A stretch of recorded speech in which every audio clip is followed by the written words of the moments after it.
Buenos días a todos, bienvenidos a Grace Church en español.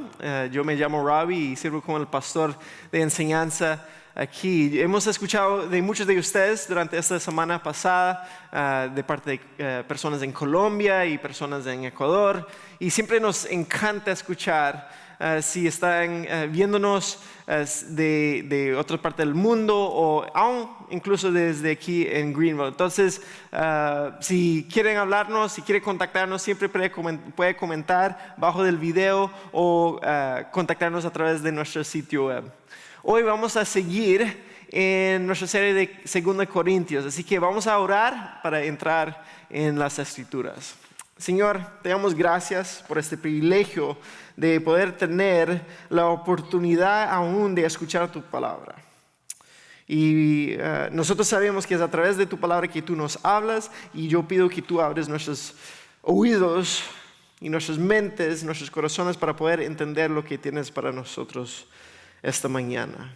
Yo pido que no importa donde sea que estemos ni cuándo estamos escuchando esta enseñanza, que tú puedas a través de tu Espíritu cambiar nuestras vidas.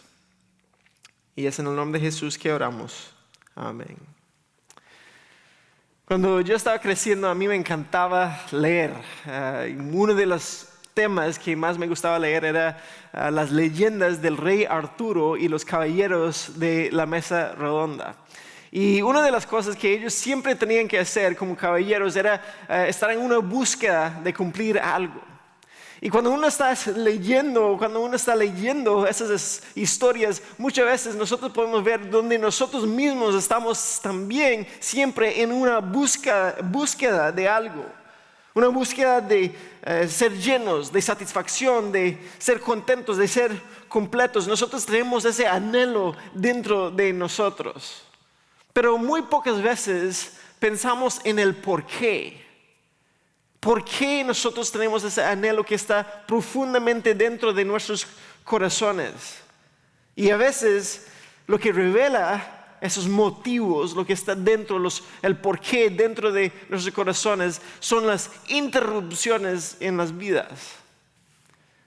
Estamos todos viviendo una interrupción ahora a través del mundo en esta pandemia global, y nosotros tenemos que empezar a examinarnos, a ver cuál es o qué es lo que nos motiva. Yo sé que a través de mi propia vida yo he tenido que batallar con motivos que tal vez no son tan genuinos.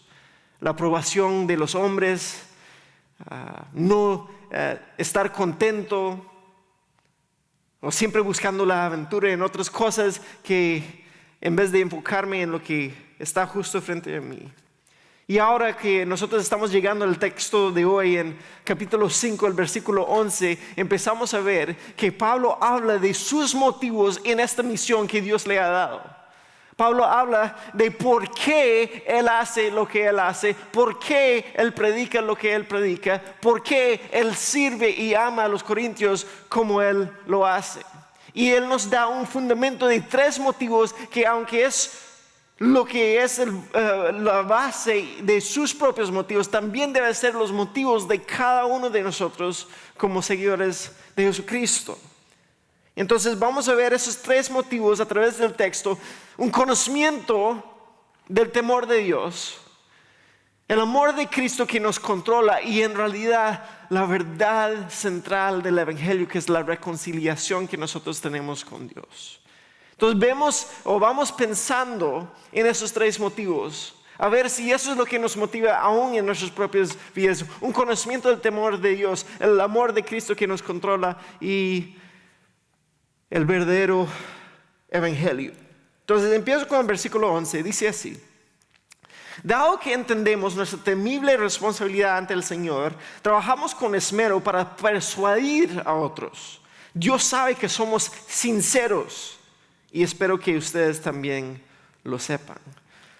Es interesante que Pablo empieza que su primer motivo es el temor. Es el temor. El temor puede ser un motivador bastante poderoso. Literalmente él dice, conociendo el temor de Dios. Eso no es un temor en el sentido de ser asustados, pero también sí lo es. Es el temor algo aterrador, pero a la vez te emociona. No hace mucho nosotros llevamos uno de nuestros niños que estaban en el ministerio de niños, que va a pasar y graduarse hacia el ministerio de estudiantes. Entonces fuimos a un campamento que está cerca a Carolina del Norte, se llama Look Up Lodge, y ahí tienen un columpio grande. Y cuando digo grande, yo digo 30, 40 pies. Entonces mi hijo, que en realidad no le gusta tanto las alturas ni las montañas rusas, pero estaba con sus amigos, entonces ellos se montaron en ese columpio. Y ese fue el resultado, quería dejarles ver. Entonces puede ver las caras. Las caras son llenas de temor, de terror, pero a la vez de emoción. Entonces uno ve que de este lado están experimentando algo que tal vez están tan aterrados, de este lado está feliz. Pero es todos esos sentimientos a la vez que uno está pensando, yo voy a estar frente al Dios justo, al Dios santo, al Dios todopoderoso, y nosotros sentimos así de grande.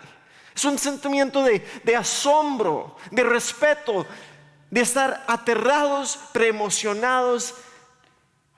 Y eso es lo que él dice, ya que nosotros tenemos esa responsabilidad temible, ese temor está en nosotros, que Dios va a revelar a todos los otros qué es lo que hemos hecho en nuestras vidas.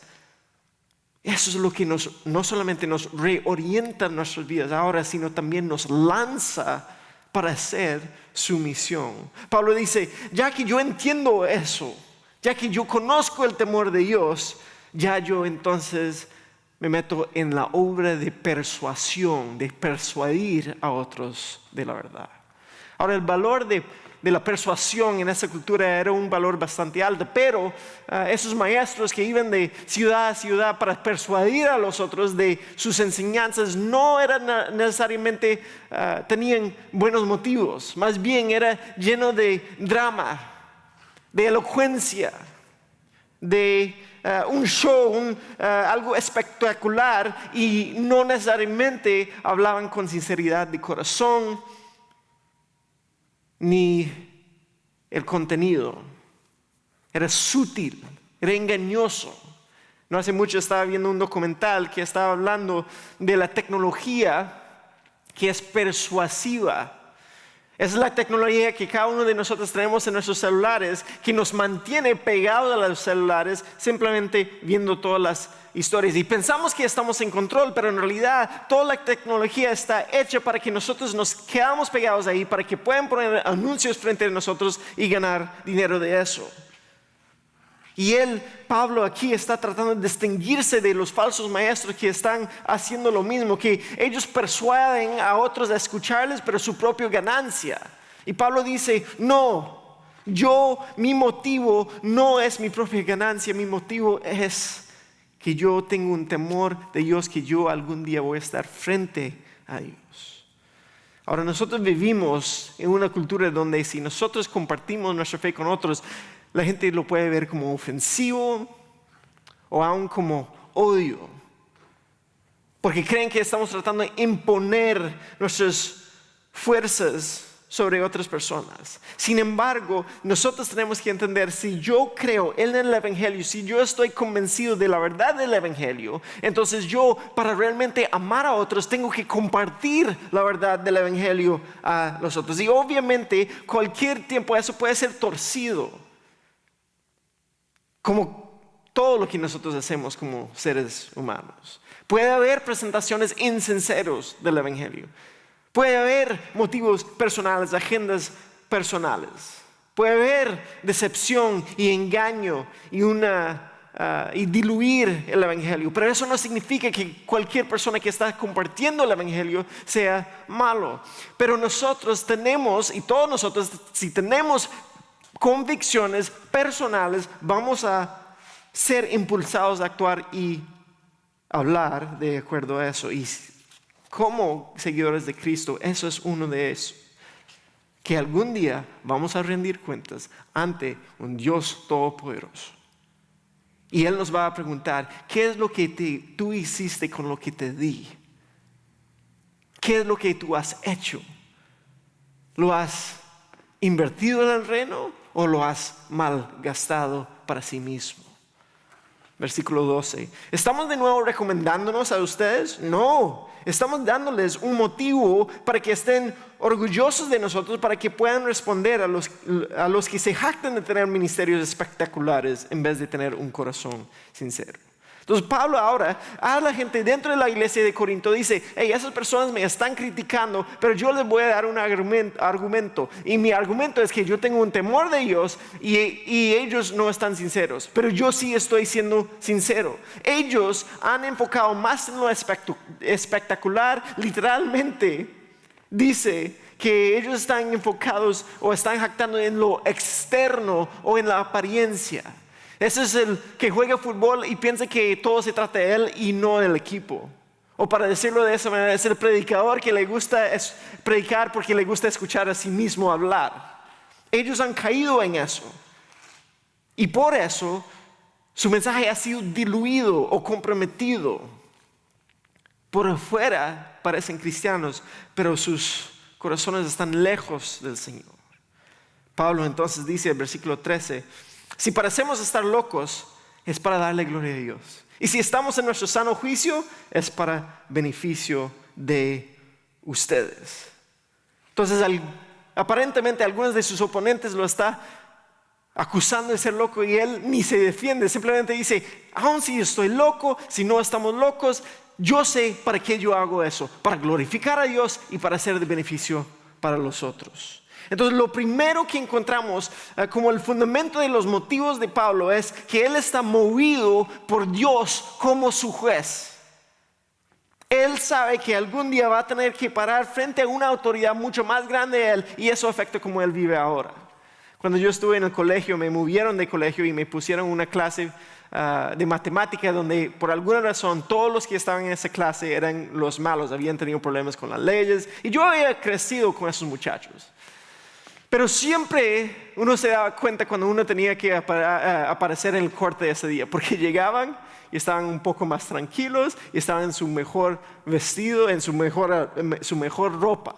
¿Por qué? Porque ellos sabían que ese día tenían que aparecer ante el juez que iba a afectar todo su futuro. Y creo que para nosotros es importante que nosotros paramos y pensemos por un momento que si nuestro conocimiento de Dios está basado simplemente en una experiencia emocional, religiosa, rápida que hemos tenido, o de verdad tenemos un conocimiento de Dios que está basado en el temor del Dios Todopoderoso. Si hemos sido sobreabrumados al pensar en un Dios todopoderoso, omnisciente, omnipresente, Dios eterno, que algún día nosotros vamos a estar delante de Él. Y eso nos debe sentir el temor, ambos la emoción y también ese sentimiento aterrador. Pero lo que nos ayuda a confrontar ese momento y esa realidad es saber que el que nos está juzgando también es el que nos ha amado. Entonces no solamente Pablo utiliza el temor de Dios como su juez para moverlo, sino también el amor de Cristo como su Salvador para moverlo en su misión. Y es justo lo que vemos en el versículo 14. Sea de una forma u otra, el amor de Cristo nos controla. Ellos están siendo controlados por el amor de Cristo. La idea es que hay algo interno que nos dirige y nos guía. Como nosotros cuando nos montamos en un carro tan grande, lleno de o una máquina tan grande, y uno puede dirigirlo simplemente al agarrar la manivela y guiarlo y dirigirlo desde adentro. Eso es lo que el amor de Cristo hace para nosotros. Entonces vemos el amor de Cristo en su sacrificio y eso ahora es lo que nos guía y los que nos dirige.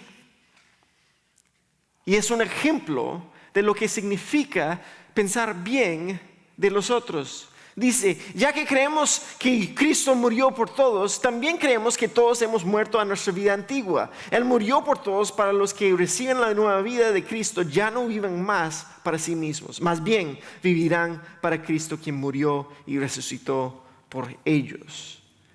Entonces demuestra que esas personas ya no son ellos mismos, sino tienen una nueva vida en Cristo. Y significa que entonces, igual que Cristo en su amor puso las necesidades de nosotros, las necesidades de nuestra salvación, antes de su gloria y su posición y su estatus ante el Padre, también nosotros deberíamos ser controlados, impulsados con ese mismo amor, al poner la necesidad de otros frente a nuestras propias necesidades. Es interesante porque las necesidades de los corintios determinan las acciones de Pablo. Así somos llamados a vivir. Pablo puede sacrificar su vida para la misión por el amor de Cristo, y también nosotros podemos sacrificar nuestras vidas para la misión. Sacrificamos nuestras vidas para nuestros esposos, nuestras esposas, para los que trabajan con nosotros, para nuestros hijos, para nuestras familias. Y yo sé que a veces es difícil ir a una persona y hablarles el evangelio. Pero nosotros necesitamos poner la necesidad de su salvación ante de nuestra necesidad de sentir cómoda o segura. Pero no es simplemente un ejemplo para seguir, también su muerte es lo que nos da a nosotros la habilidad aún de morirnos a nosotros mismos. Es interesante porque nosotros hacemos sacrificios y decimos no a todos nuestros deseos cuando sabemos que es para el éxito de nosotros mismos. Entonces cuando uno ve un negocio que va muy bien y uno quiere hacer un negocio parecido, invierte en ese negocio y sacrifica para ese negocio. O cuando uno quiere sacar un título de la universidad, uno sacrifica y paga para eso. O si tú quieres que tu cuerpo se vea de cierta manera, entonces tú te niegues a sí mismo ciertas cosas. O si quieres desarrollar una habilidad, un arte, un deporte, uno invierte horas y horas y horas diciendo no a otras cosas, otros deseos de uno, pero porque uno va a ser exitoso en esto. Pero ahora Él dice, ya no morimos a nosotros mismos, ya no negamos a nosotros mismos por nosotros mismos, sino por Cristo. Y Él nos da la habilidad entonces de morir a nosotros mismos para el bien de otros. Esa es la nueva vida compulsado, empujado y controlado por el amor de Cristo, donde nosotros, en vez de estar buscando experiencias religiosas y espirituales, más bien buscamos el bien de otros. Ya nosotros no estamos buscando la fama, la fortuna que viene de la autopromoción, más bien buscamos ser más y más como Cristo. Amar como Cristo, por el amor de Cristo, es entender que el crecimiento espiritual de otros es más importante que aún nuestro estatus, nuestros quereres, nuestra seguridad. Eso es lo que significa tener cambio en nuestras vidas. Y eso no nos salva, pero sí demuestra dónde está nuestra fe. Vivir para Cristo significa vivir como Cristo lo vivió, que es para otros. Entonces cuando alguien dice, yo he puesto mi fe en Cristo, y sin embargo sus vidas no reflejan que están orientando sus motivos, sus pensamientos alrededor de otros, siendo dispuestos a sacrificar su tiempo, su energía, sus recursos para otros, entonces su fe es cuestionable. Nosotros tenemos que ser controlados por el amor de Cristo. Versículo 16 dice así: así que hemos dejado de evaluar a otros desde el punto de vista humano. En un tiempo pensábamos de Cristo solo desde un punto de vista humano. ¿Qué tan diferente lo conocemos ahora? Entonces él dice, ya que ellos son nuevos, no podemos verlos como seres humanos normales.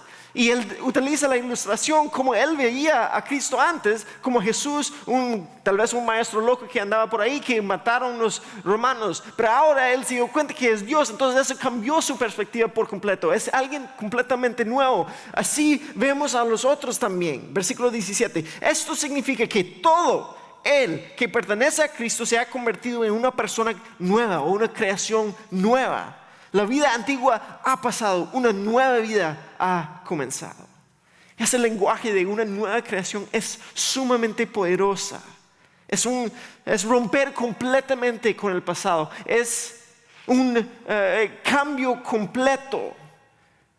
Y entonces está diciendo la evidencia real de la gloria de ser una nueva creación no es simplemente lo externo, sino es una transformación interna, es una transformación completa en nuestra manera de pensar y actuar y hablar. Él lo dice así en Romanos 12:2 también. No imiten las conductas ni las costumbres de este mundo, más bien dejen que Dios los transforme en personas nuevas al cambiarles la manera de pensar. Aquí está diciendo, no nos dejamos ser moldeados, sino deja que Dios nos transforma. La palabra de transformar viene de ahí sacamos nuestra palabra de metamorfosis.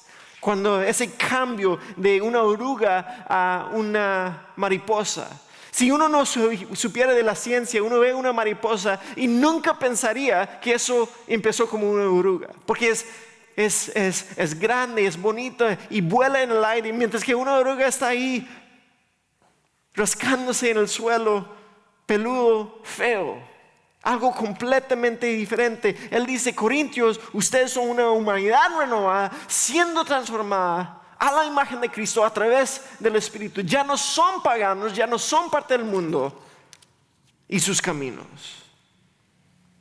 Y yo les digo esto a ustedes, los que han puesto su fe en Cristo, les digo esto. Ustedes son una humanidad renovada, nueva. Que Dios está transformando más y más hacia la imagen de Cristo a través de su Espíritu dentro de nosotros. Ya nosotros no pertenecemos al mundo y sus caminos. Así que no nos distraemos, no nos desenfocamos por todas las voces que estamos escuchando, toda la razón humana que estamos escuchando, las opiniones que estamos escuchando. Y enfocámonos en lo que dice las Escrituras, viviendo una vida justa. Jesús dijo, igual como Él no era parte de este mundo, o desde el mundo, nosotros tampoco. Juan dice, no hay que amar al mundo. Y algunos de ustedes dicen, pero yo no siento eso. Pero igual como hay que tener fe en el futuro, en la futura esperanza de la vida eterna, y como tenemos fe en la obra de Cristo en el pasado, nosotros tenemos fe hoy día que Él nos está haciendo una nueva creación. Lo antiguo ha pasado y ha venido lo nuevo. No seamos tan distraídos por esta vida antigua que no estemos desarrollando esa nueva vida que ha iniciado. Y por eso el versículo 18 él dice, y todo esto es un regalo de Dios, que nos trajo de vuelta a sí mismo por medio de Cristo. Dios nos ha dado la tarea de reconciliar a la gente con Él. Entonces, por tener este regalo, ahora nosotros tenemos una misión, una obra que hay que realizar.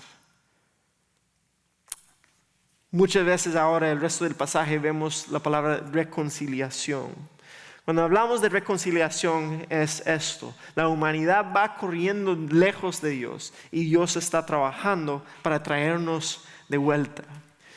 Cuando yo era un niño, a mí me encantaban los perros y yo rogaba a mis papás por 10 años antes que me dejaran conseguir un perro.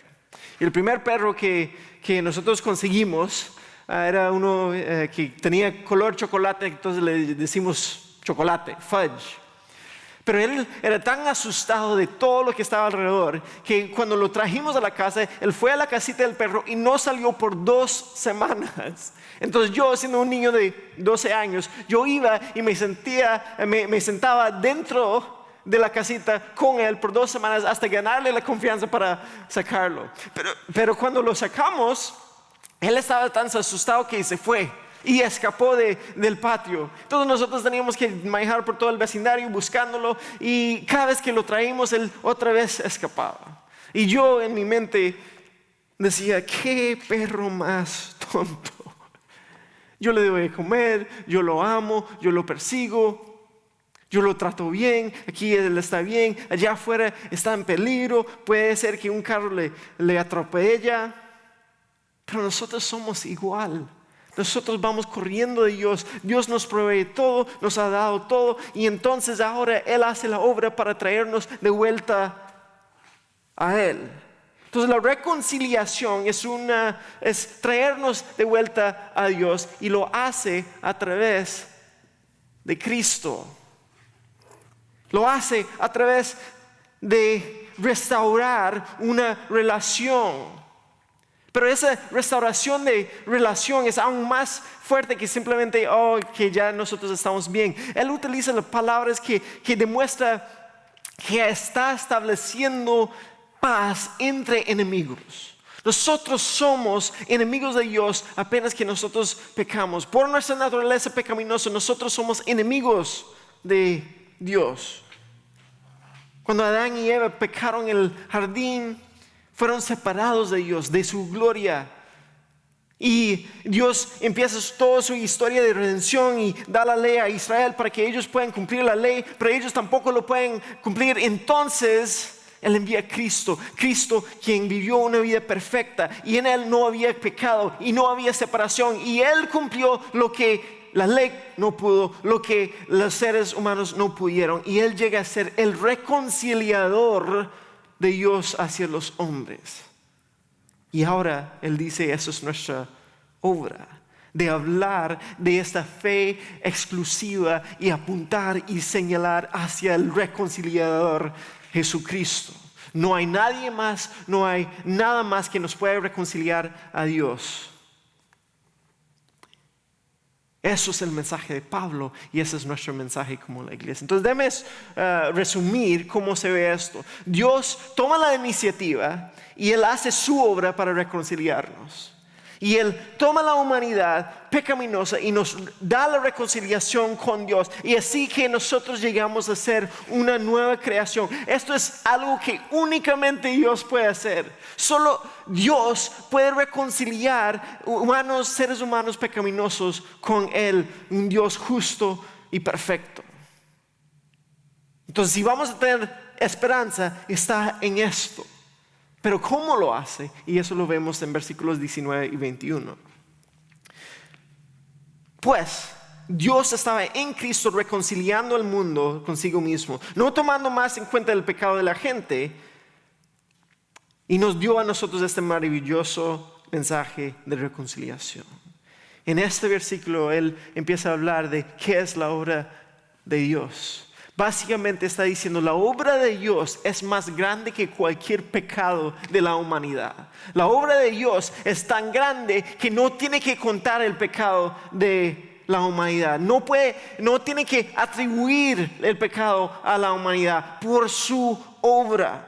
Pero no es que Él está ignorando nuestro pecado, no es que Él está viendo para el otro lado, no está que está escondiendo nuestro pecado. Él no cuenta nuestro pecado en contra de nosotros, porque Él lo cuenta en contra de Cristo. Y eso es lo que dice en el versículo 21. Pues Dios hizo que Cristo, quien nunca pecó, fuera la ofrenda por nuestro pecado, o llegó a ser pecado, para que nosotros pudiéramos estar en una relación correcta con Dios por medio de Cristo. Entonces es lo que tenemos. El hombre sin pecado, quien es Cristo, llega a ser pecado. Pero cuando Él llega a ser pecado, la humanidad que es pecaminosa llegan a ser justos, tener la justicia, ser frente a Él. Entonces su sacrificio de expiación, o sea, su muerte que Él no merecía, toma nuestra penalidad, nuestro castigo, y cubre las consecuencias de la muerte, cubre las consecuencias del pecado, que es la muerte. Y eso significa entonces que Dios ya no tiene que contar nuestro pecado en contra de nosotros. Ha sido pagado, y Él puede hacer eso sin comprometer su santidad y su justicia y su integridad. Él toma nuestro pecado y nosotros tomamos su justicia. Entonces, cuando Dios nos ve a través de Cristo, en Cristo, Él ve la perfección de Cristo al darnos ese regalo. Y nosotros podemos tener seguridad en esto, porque esta reconciliación no puede ser violada. En el mundo se puede violar otra vez una paz establecida, pero esta reconciliación no puede ser violada, porque Él ya no está contando el pecado de la humanidad en contra de Él. Eso es el mensaje que Él ha puesto dentro de nosotros.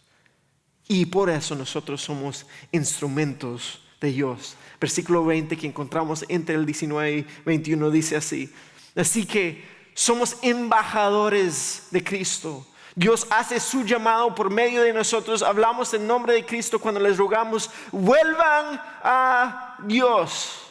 Él nos llama embajadores. Nosotros vamos con la autoridad de Dios y con el mensaje de Dios como instrumentos de Dios.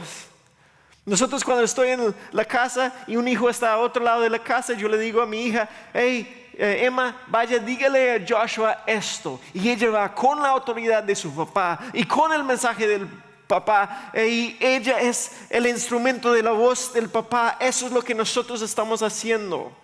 Nuestra reconciliación con Dios ahora nos impulsa para ser la voz de su reconciliación a los otros. Y nosotros, nuestro mensaje a los otros es: vuelvan a Dios.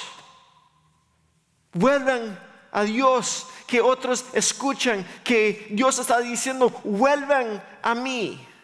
Y eso es lo que más podemos hacer para amar a otros, decirles: vuelvan a Dios. Es por eso que existimos como una iglesia.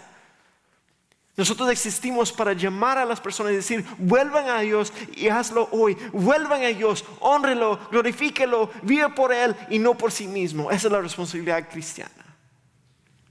Y hay personas que no van a entendernos y van a despreciarnos por lo que estamos haciendo y nos van a atacar. Pero nosotros estamos convencidos de este mensaje. Entonces yo termino con el mismo llamado de salvación que Pablo hace en el versículo 1 y 2 del capítulo 6. Dice así: como colaboradores de Dios, estamos trabajando junto con Él, les suplicamos que no reciban este maravilloso regalo de la bondad de Dios y luego no le den importancia. Pues Dios dice: en el momento preciso te oí, en el día de salvación te ayudé. Efectivamente, el momento preciso es ahora, y hoy es el día de salvación. Entonces, para los que no, ustedes que están escuchando, que no son creyentes, que no han puesto su fe en Cristo, Dios te ha escuchado. La pregunta es si tú estás escuchando a Dios. Porque si estás viviendo para sí mismo, ese camino solo termina en la muerte. Pero si quieres vida eterna, tienes que ver hacia y mirar hacia el reconciliador Jesucristo. Tal vez estás sentado ahí diciendo: ¿quién es Dios para juzgarme a mí? Pues Él es Dios y yo sé que tú no eres Dios. Entonces yo utilizo las mismas palabras que Pablo utilizó: vuélvanse a Dios. Hoy es el día de salvación. Hoy es el día que tú puedes escuchar. Hoy es el día que tú escuchas a Dios diciendo: vuelvan a mí. Y ese es un regalo, un don de la misericordia y la gracia de Dios. No lo ignoras. Y nosotros estamos disponibles. Hablen con nosotros. Escríbenos y diga: hoy yo escuché a Dios decirme a mí: vuelvan a mí. Nosotros queremos hablarles de eso. Y para los que han puesto su fe en Cristo, este es el mensaje que nos impulsa para perseverar. La evidencia que el Espíritu está transformando nuestros corazones es que vamos a perseverar aún cuando la misión se hace más difícil. Él nos ha dado un trabajo para hacer en esta vida. Vivir una vida justa que llama a otros a vivir una vida justa. La pregunta es: ¿cómo estás viviendo ahorita? ¿Estás viviendo de una manera que llama a otros a seguir a Dios como tú estás siguiendo a Dios? Por último, nosotros somos los socios, co-trabajadores con Dios en esta obra. Hay una frase que dice: el corazón del evangelio es que da todo y también requiere todo. Y los que hemos sido reconciliados con Dios, entonces llegamos a ser agentes de la reconciliación para Dios.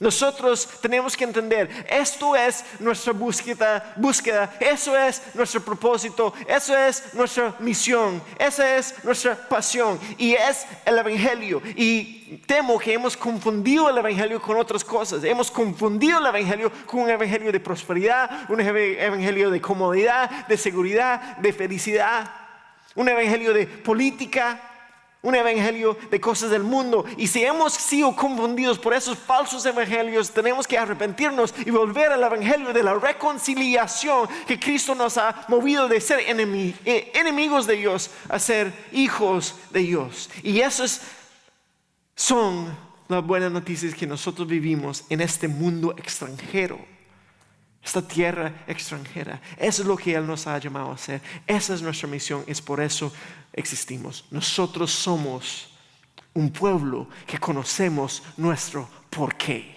Y el porqué es conocer el temor de Dios, el amor de Cristo que nos controla y la verdad del Evangelio. Que Dios nos ayuda a nosotros como individuos y como iglesia vivir vidas que reflejan esos motivos. Déjame orar. Señor, te damos gracias por convencernos de la verdad de tu palabra. Y no solamente eso, también por convencernos de cómo hemos fallado nosotros.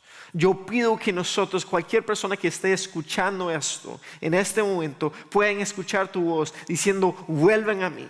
Y que ellos puedan tomar los pasos necesarios para que vuelvan a ti. Y para los que ya han vuelto a ti, Señor, que tú has hecho la obra para que ellos puedan volver a ti. Yo pido que ellos puedan vivir en una misión que esté llamando a otros a volver a ti. No de su propio orgullo, sino motivado por la realidad de que tú eres nuestro juez. La realidad que tu amor nos controla y la realidad y la verdad del Evangelio. Es en el nombre de Jesús que oramos. Amén.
Señor que salva.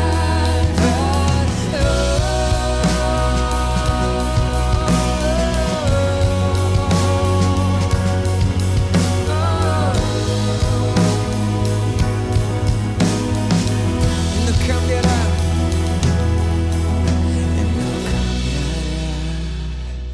Su amor permanecerá, su amor permanecerá por siempre y siempre.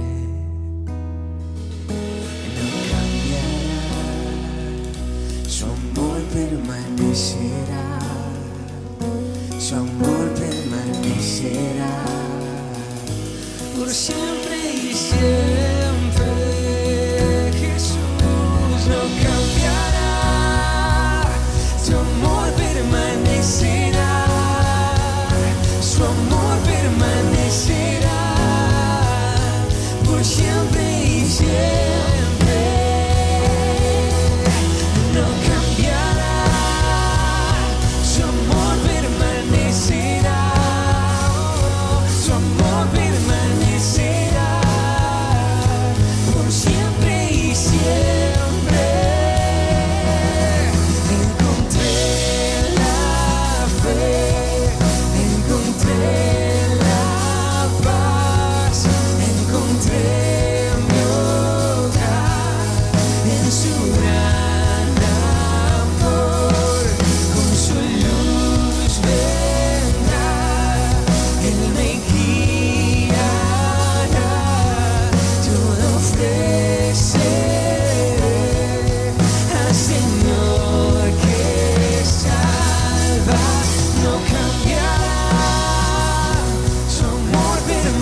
por siempre y siempre.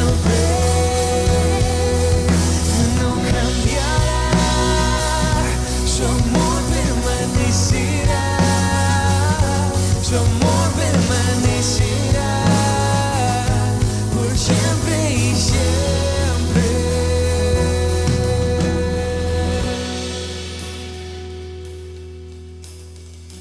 Muchas gracias por acompañarnos hoy. Si tienen alguna pregunta, algún comentario, si les gustaría hablar con un pastor, por favor no duden en contactarnos, dejar un comentario, escribirnos a través de nuestro sitio web o la tarjeta de conexión digital de hellograce.church. Que tengan una excelente semana y que Dios les bendiga.